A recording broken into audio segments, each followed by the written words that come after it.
여러분, 세상에는 우리가 설명할 수 없는 일들이 있습니다. 죽음을 넘어 인간의 이성으로는 결코 닿을 수 없는 세계를 직접 다녀왔다고 증언하는 사람들이 있죠. 오늘 우리는 미얀마에서 불교 승려로 살았던 한 남자의 이야기를 들어볼 것입니다. 그는 죽음의 관문을 넘어 지옥을 직접 보고 돌아왔다고 말합니다. 그의 이야기는 단순한 환상이 아니었습니다. 불교 승려였던 그의 인생을 송두리째 뒤바꾼 경험이었습니다. 성경은 이미 분명히 말합니다. 히브리서 9장 27절 말씀입니다. 한 번 죽는 것은 사람에게 정하신 것이요 그 후에는 심판이 있으리니. 죽음으로 모든 것이 끝이라고 생각하는 사람들이 많습니다. 그러나 성경은 단호하게 말합니다. 죽음 너머에는 반드시 심판이 있고 그 심판 앞에서 인간은 결코 스스로 이롭게 설 수 없다고 합니다. 여러분, 오늘 우리가 나눌 이 간증은 단순한 종교 체험담이 아닙니다. 그것은 성경의 진리를 향해 우리를 밀어붙이는 증거이자 예수 그리스도만이 유일한 길이라는 사실을 보여주는 살아있는 증언입니다. 요한복음 14장 6절 말씀을 들어보십시오. 예수께서 이르시되 내가 곧 길이요 진리요 생명이니 나로 말미암지 않고는 아버지께로 올 자가 없느니라. 여러분, 세상에는 수많은 종교와 철학이 있습니다. 그러나 예수님은 분명히 말씀하셨습니다. 나 외에는 길이 없다. 이 선언은 오만함이 아닙니다. 그분은 스스로 길이 되어 십자가에서 죽으셨고 부활로 그 길을 열어주셨기 때문에 그 외에는 다른 어떤 길도 존재하지 않습니다. 이제 이야기를 시작해 보겠습니다. 그의 이름은 아텟 피안 신토우 파우루, 사람들이 부활한 바울이라고 불렀던 전직 불교 승려였습니다. 그는 어린 시절 가난 속에서 자라 18살이 되던 해 부모에 의해 절로 들어갔습니다. 불교의 세계에서 경건하게, 철저하게, 누구보다 열심히 수도하며 살아갔습니다. 그에게 가장 큰 목표는 최고의 스님이 되는 것. 그는 공동묘지에서 명상하며 귀신도 두려워하지 않으려 했고 불경을 외우며 자신의 욕망을 끊어내려 했습니다. 하지만 인생은 뜻대로 되지 않았습니다. 그는 열병과 말라리아에 걸려 병원으로 실려갔고 결국 의사로부터 회복 불가라는 판정을 받았습니다. 그의 병세는 악화되었고 마침내 그는 숨을 거두고 맙니다. 여러분, 그 순간 그는 자신이 죽었다는 사실을 똑똑히 깨달았습니다. 시체는 차가워지고 관에 안치되었으며 곧 화장될 예정이었습니다. 그러나 그의 영혼은 사라지지 않았습니다. 그는 어두운 광야에서 눈을 떴습니다. 거대한 바람이 몰아치는 황량한 들판, 아무도 없는 길 위에 그는 홀로 서 있었습니다. 그리고 그는 곧 알게 됩니다. 이것은 단순한 꿈이나 환상이 아니라 죽음 너머의 실제 세계라는 것을. 성경은 그가 본 것을 이미 예언하고 있습니다. 마태복음 7장 13절 말씀입니다. 좁은 문으로 들어가라. 멸망으로 인도하는 문은 크고 그 길이 넓어 그리로 들어가는 자가 많고. 여러분, 세상은 넓은 길이 편하다고 말합니다. 하지만 그 끝은 멸망입니다. 이 불교 승려는 그 멸망의 길을, 지옥의 불길을, 그리고 그 안에서 고통받는 자들을 눈으로 본 사람입니다. 그는 결국 불의 연못 앞에서 멈춰섰습니다. 그리고 거기서 본 얼굴들, 그가 존경했던 스승, 미얀마에서 가장 유명했던 승려, 그리고 자신이 평생 섬겼던 부처까지, 그들은 모두 불길 속에 갇혀 있었습니다. 여러분, 그가 받은 충격은 이루 말할 수 없었습니다. 그는 무너져 내렸습니다. 내가 믿었던 것이, 내 평생 바쳤던 종교가 진리가 아니었다니. 바로 그때 그는 성경의 이 말씀을 떠올리게 되었습니다. 요한일서 5장 12절 말씀입니다. 아들이 있는 자에게는 생명이 있고 하나님의 아들이 없는 자에게는 생명이 없느니라. 여러분, 진리는 단순합니다. 예수 그리스도를 믿느냐, 믿지 않느냐. 그 갈림길 앞에서 모든 인류의 운명이 갈라집니다. 여러분, 그는 이제 죽음 이후의 세계 속으로 깊이 들어가고 있었습니다. 눈앞에는 황량한 벌판이 펼쳐졌습니다. 바람은 마치 영혼을 찢어버릴 듯 불어왔고 그를 앞으로 몰아세웠습니다. 그는 홀로 걸었습니다. 끝이 보이지 않는 길, 어두운 뿐인 길. 그리고 마침내 멀리서 거대한 불길이 타오르는 것을 보게 되었습니다. 그는 그곳에서 지옥의 왕, 야마라 불리는 존재를 마주하게 됩니다. 사자의 얼굴, 용의 비늘 같은 다리, 머리에는 뿔이 솟아난 괴물 같은 형상. 그 왕은 그에게 이렇게 말합니다. 이곳은 지옥이다. 나는 파괴자다. 너는 반드시 보아야 할 것을 보게 될 것이다. 그 순간 그의 눈앞에 펼쳐진 장면은 충격 그 자체였습니다. 그가 존경했던 스승, 수많은 사람들에게 존경받았던 유명한 승려가 불의 연못 속에서 고통받고 있었습니다. 그는 눈을 의심했습니다. 어째서? 그는 선한 스승이었는데 어떻게 이런 곳에 있을 수 있단 말인가? 지옥의 왕은 대답했습니다. 그는 좋은 스승이었다. 그러나 그는 예수를 믿지 않았다. 그 때문에 그는 이곳에 있다. 여러분, 이 장면은 섬뜩하지만 동시에 성경이 이미 경고한 현실이었습니다. 요한계시록 20장 15절 말씀을 들어보십시오. 누구든지 생명책에 기록되지 못한 자는 불못에 던지우더라. 네, 아무리 훌륭한 지도자라 해도, 아무리 선한 일을 했다 해도 예수 그리스도의 생명책에 이름이 기록되지 않았다면 그 끝은 불못일 수밖에 없습니다. 그리고 그는 더 끔찍한 광경을 보게 됩니다. 그가 평생 섬겨왔던 부처조차 불길 속에 있었습니다. 그는 차라리 믿고 싶지 않았습니다. 부처가? 내가 평생 섬겨왔던 대상이? 어째서? 그러자 지옥의 왕은 차갑게 말했습니다. 그가 얼마나 착한지는 중요하지 않다. 그는 영원하신 하나님을 믿지 않았기 때문에 이곳에 있다. 여러분, 바로 여기에서 진리와 거짓의 경계가 갈라집니다. 성경은 단호하게 선언합니다. 사도행전 4장 12절 말씀입니다. 다른 이로서는 구원을 받을 수 없나니 천하 사람 중에 구원을 받을 만한 다른 이름을 우리에게 주신 일이 없음이라 하였더라. 구원의 길은 오직 하나 예수 그리스도뿐입니다. 불교의 가르침도 인간의 선행도 철학도 다른 종교도 그 어느 것도 인간을 죄와 심판에서 건져낼 수 없습니다. 그는 또 다른 사람을 보게 됩니다. 미얀마의 혁명 지도자, 군인들조차 불못 속에서 고통받고 있었습니다. 그들이 지옥에 있는 이유는 단 하나. 예수를 믿지 않았기 때문입니다. 여러분, 오늘 우리는 너무나 무서운 사실을 직면합니다. 지옥은 단순히 성경 속 이야기나 상징이 아니라 실제 존재하는 곳이라는 것입니다. 누가복음 16장 23절은 이렇게 기록합니다. 저가 음부에서 고통 중에 눈을 들어 멀리 아브라함과 그의 품에 있는 나사로를 보고, 예수님은 실제로 가난한 자 나사로와 부자 이야기 속에서 지옥의 실제를 말씀하셨습니다. 지옥은 고통의 장소입니다. 지옥은 분리의 장소입니다. 그리고 지옥은 끝없는 후회의 장소이자 영원한 불이 꺼지지 않는 곳입니다. 이 전직 불교 승려는 직접 그곳을 본 뒤 무너져 내릴 수밖에 없었습니다. 내가 따랐던 모든 것이 거짓이었다니. 그의 영혼 깊숙한 곳에서 울부짖음이 터져나왔습니다. 그리고 그는 마침내 깨닫게 됩니다. 사람이 얼마나 선한가, 얼마나 종교적인가가 중요한 것이 아니라 예수 그리스도를 믿느냐 믿지 않느냐, 그것이 영원한 운명을 결정한다는 사실을. 여러분, 오늘 우리는 이 증언을 가볍게 흘려보낼 수 없습니다. 왜냐하면 성경이 이미 우리에게 분명히 경고하고 있기 때문입니다. 로마서 6장 23절 말씀을 들어보십시오. 죄의 삭은 사망이요 하나님의 은사는 그리스도 예수 우리 주 안에 있는 영생이니라. 그렇습니다. 오직 주 예수 그리스도께서 나를 위해 십자가에서 피 흘리시고 저희의 죄값을 치러주셨다는 사실, 하나님이심을 증명하시고 승천하셨다는 사실, 그것을 믿는 것이 가장 중요합니다. 예수 그리스도께서는 하나님의 아들이시며 우리의 대속자이십니다. 그는 결국 지옥의 불길 속에서 자신이 평생 의지했던 모든 것이 무너져 내리는 것을 목격했습니다. 그의 눈에는 눈물이 흘렀고 영혼은 두려움으로 떨었습니다. 그러나 동시에 그 순간은 진리의 문이 열리는 시작이었습니다. 여러분, 그는 지옥의 불못을 본 후 다시 황량한 들판을 걷기 시작했습니다. 몸은 지쳐 있었고 영혼은 무거운 공포로 가득 차 있었습니다.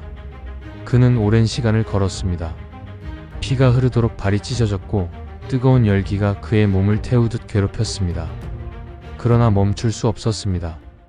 계속해서 앞으로 나아가야 했습니다. 그가 마침내 도착한 곳에는 두 갈래 길이 있었습니다. 하나는 왼쪽으로 넓고 화려하게 뻗어 있었습니다. 많은 이들이 편안하게 들어가는 길. 다른 하나는 오른쪽으로 좁고 초라해 보이는 길. 걸어가기 힘들어 보였고 그 길로 가는 사람은 거의 보이지 않았습니다. 그 길목에는 이정표가 세워져 있었습니다. 예수를 믿지 않는 자들은 왼쪽 넓은 길로 가리라. 예수를 믿는 자들은 오른쪽 좁은 길로 가리라. 여러분, 그는 순간적으로 넓은 길이 더 흥미로워 보였습니다. 많은 사람이 가는 길, 평탄해 보이는 길. 그래서 그곳으로 발을 내디뎠습니다. 하지만 멀리서 그는 끔찍한 장면을 목격했습니다. 넓은 길 끝에서 사람들이 갑자기 창에 찔려 쓰러지고 고통 속에서 비명을 지르며 죽어가는 모습을 본 것입니다. 그 순간 그는 깨달았습니다. 넓은 길은 멸망으로 가는 길이라는 사실을. 예수님은 이미 말씀하셨습니다. 마태복음 7장 13절에서 14절 말씀입니다. 좁은 문으로 들어가라. 멸망으로 인도하는 문은 크고 그 길이 넓어 그리로 들어가는 자가 많고, 생명으로 인도하는 문은 좁고 길이 협착하여 찾는 이가 적으니라. 그는 급히 발걸음을 돌려 좁은 길로 들어섰습니다. 좁고 거칠었지만 그 길은 점점 빛을 향해 나아가고 있었습니다. 그는 그 길을 한참 걸은 후 길의 표면이 순수한 황금빛으로 변하는 것을 보았습니다. 그 황금 길은 너무 맑고 빛나서 마치 거울처럼 자신의 얼굴을 비추었습니다. 그리고 그곳에서 그는 한 남자를 만납니다. 그는 흰 옷을 입고 있었고 얼굴에는 평안과 권위가 함께 묻어났습니다. 그 남자는 그에게 다가와 말했습니다. 너는 여기까지 잘 왔다. 나는 천국의 열쇠를 가진 자다. 그는 떨리는 목소리로 물었습니다. 당신은 누구십니까? 그러자 그 사람은 대답했습니다. 내 이름은 베드로다. 여러분, 성경은 분명히 말합니다. 마태복음 16장 19절 말씀입니다. 내가 천국 열쇠를 내게 주리니 내가 땅에서 무엇이든지 매면 하늘에서도 매일 것이요 내가 땅에서 무엇이든지 풀면 하늘에서도 풀리리라 하시고, 베드로는 그에게 천국의 아름다움을 보여주었습니다. 들려오는 노래 소리, 천사들의 찬양, 흰 예복을 입은 무리들. 그는 순간 눈물이 터져 나왔습니다. 이곳이야말로 내가 평생 찾던 참된 평안의 장소구나. 그러나 베드로는 그에게 이렇게 말했습니다. 지금은 내가 올 때가 아니다. 내가 이곳에 들어오려면 반드시 예수를 믿어야 한다. 그리고 아직 내가 맡은 사명이 있다. 돌아가서 본 것을 증언하라. 여러분, 여기서 우리는 복음의 핵심을 다시 확인하게 됩니다. 요한일서 5장 12절 말씀입니다. 아들이 있는 자에게는 생명이 있고 하나님의 아들이 없는 자에게는 생명이 없느니라. 그는 그 자리에서 무릎을 꿇고 울었습니다. 나는 아무것도 모른 채 평생을 속으며 살았습니다. 이제야 진리를 알게 되었습니다. 베드로는 그에게 마지막으로 북쪽을 가리키며 말했습니다. 보라, 저기에 전능하신 하나님이 계시다. 그는 멀리서 하나님의 영광을 보았습니다. 하나님은 창조의 하나님이셨고 모든 것을 다스리시는 주권자이셨습니다. 여러분, 성경은 이렇게 말합니다. 요한복음 1장 3절 말씀입니다. 만물이 그로 말미암아 지은 바 되었으니 지은 것이 하나도 그가 없이는 된 것이 없느니라. 그는 자신의 믿음이 무너지는 동시에 진리의 빛 앞에 서 있었습니다. 모든 인간의 철학, 종교, 지혜가 무너지고 오직 예수 그리스도 안에서만 생명이 있다는 사실을 절실히 깨닫게 된 것입니다. 여러분, 그 불교 승려는 황금길 위에서 사도 베드로와 나란히 걸으며 처음으로 하나님의 영광을 보았습니다. 그 순간 그는 깨달았습니다. 내가 평생 붙잡았던 모든 것은 거짓이었구나. 참된 진리는 오직 예수 그리스도 한 분뿐이시구나. 그러나 그가 그 황홀한 빛 가운데 머물고 싶어 하자 베드로는 단호하게 말했습니다. 아직 내가 이곳에 올 때가 아니다. 너에게는 사명이 있다. 세상으로 돌아가라. 내가 본 것을 증언하라. 그는 두려움에 떨며 대답했습니다. 저는 돌아가고 싶지 않습니다. 저는 여기 천국에 머물고 싶습니다. 그러나 베드로는 고개를 저었습니다. 내가 본 것을 세상 사람들에게 전해야 한다. 불상을 섬기는 자들에게 말하라. 그들이 회개하지 않으면 지옥에 간다고. 스님들에게 예물을 바치는 자들, 중들을 높여 부르는 자들도 모두 멸망한다고 전하라. 여러분, 그 장면은 마치 예레미야 선지자의 부르심과도 같았습니다. 예레미야서 1장 7절 말씀을 들어보십시오. 여호와께서 내게 이르시되 너는 아이라 말하지 말고 내가 너를 누구에게 보내든지 너는 가며 내가 내게 무엇을 명령하든지 너는 말할지니라. 그에게 주어진 사명은 결코 가볍지 않았습니다. 그것은 생명을 건 소명, 죽음을 각오해야 하는 부르심이었습니다. 베드로는 계속해서 말했습니다. 네가 돌아가면 사람들은 너를 조롱할 것이다. 너를 박해할 것이다. 그러나 두려워하지 말라. 내가 본 것을 증언하라. 그리고 그는 천사들을 불러 승려의 옛 이름들을 확인하게 했습니다. 어린 시절 이름, 불교에서 받은 이름, 그러나 그 어느 것도 생명책에 기록되어 있지 않았습니다. 그 순간 그의 마음은 무너져 내렸습니다.